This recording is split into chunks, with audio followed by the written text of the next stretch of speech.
ನಮಸ್ಕಾರ ರೀ ಶಿವ ಎಲ್ಲರಿಗೂ. ನಾವು ಬಂದೀವ್ರಿ ಪಂಚಮುಖಿ ಆಂಜನೇಯ ದೇವಸ್ಥಾನ ನೋಡ್ರಿ.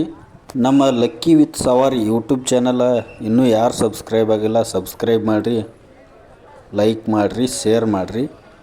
ಹಂಗೆ ಮುಂದೆ ಒಳ್ಳೊಳ್ಳೆ ವಿಡಿಯೋಗಳು ಬರ್ತಿರ್ತಾವೆ. ಇದು ನೋಡ್ರಿ ಆಂಜನೇಯ ದೇವಸ್ಥಾನದ ಚರಿತ್ರೆ. 18ನೇ ಶತಮಾನದಲ್ಲಿ ಈ ಗುಹೆಯಲ್ಲಿ ಶ್ರೀ ರಾಘವೇಂದ್ರ ಸ್ವಾಮಿಗಳು 12 ವರ್ಷ ತಪಸ್ಸು ಮಾಡ್ಯಾರತ್ರಿ.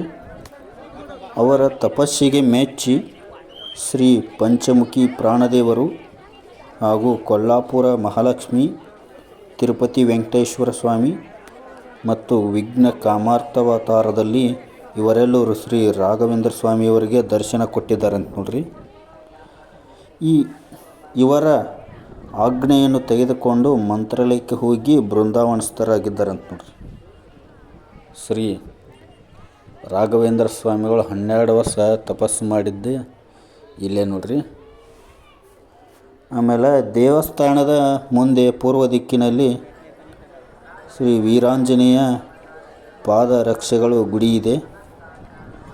ದೇವಸ್ಥಾನದ ಹಿಂದೆ ಪಶ್ಚಿಮ ದಿಕ್ಕಿನಲ್ಲಿ ನಿಸರ್ಗ ನಿರ್ಮಿತವಾದ ಪುಷ್ಪಕ ವಿಮಾನವಿದೆ ಸ್ನೇಹಿತರೆ. ಅದೇ ವಿಮಾನದ ಪಕ್ಕದಲ್ಲಿ ನಿಸರ್ಗ ನಿರ್ಮಿತವಾದ ಗದೆ ಹಾಗೂ ತಲೆದಿಂಬು ಇದೆ ಸ್ನೇಹಿತರೆ. ದೇವಸ್ಥಾನದ ಉತ್ತರ ದಿಕ್ಕಿನಲ್ಲಿ ಗ್ರಾಮ ದೇವತೆಯಾದ ವರಕಲಮ್ಮ ದೇವಿ ದೇವಸ್ಥಾನವಿದೆ. ಹಾಗೂ ಈ ದೇವಸ್ಥಾನದ ಮೂಲ ಅರ್ಚಕರು ಶ್ರೀ ಅನಂತಾಚಾರ್ಯರು ಅಂತ ನೋಡ್ರಿ. ಈಗಲೂ ಕೂಡ ಈ ದೇವಸ್ಥಾನದ ಪೂಜೆ ಪುನಸ್ಕಾರವನ್ನು ಇದೇ ವಂಶಸ್ಥರು ನಡೆಸಿಕೊಂಡು ಬಂದಿದ್ದಾರಂತೆ.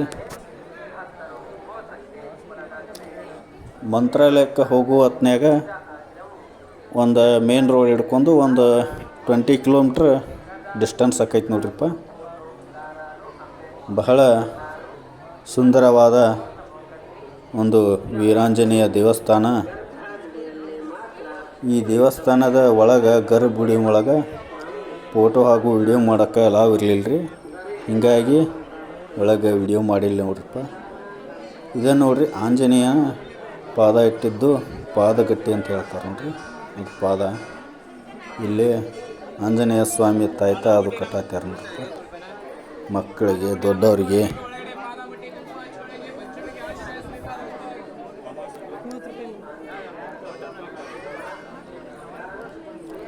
ಈ ತಾಯ್ತವನ್ನು ಕಟ್ಟಿಸ್ಕೊಳ್ಳೋದ್ರ ಮುಂದೆ ಯಾವುದೇ ಪೀಡೆ ಪಿಶಾಚಿ ಮಾಟ ಮಂತ್ರ ಯಾವುದೇ ತರಹದ ಒಂದು ಭಯ ಇರುವುದಿಲ್ಲ ಸ್ನೇಹಿತರೆ. ಹೀಗಾಗಿ ಇಲ್ಲಿ ನೋಡಿ ವೀರಾಂಜನೇಯ ಹೇಗೆ ಮೇಕೆ ಏರಿ ಕುಳಿತಿದ್ದಾನೆ.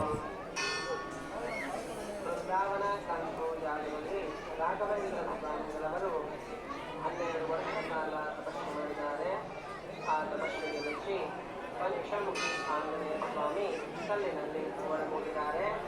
ಸ್ವಾಮಿಗೆ ಶೌಚ ಅಲಂಕಾರ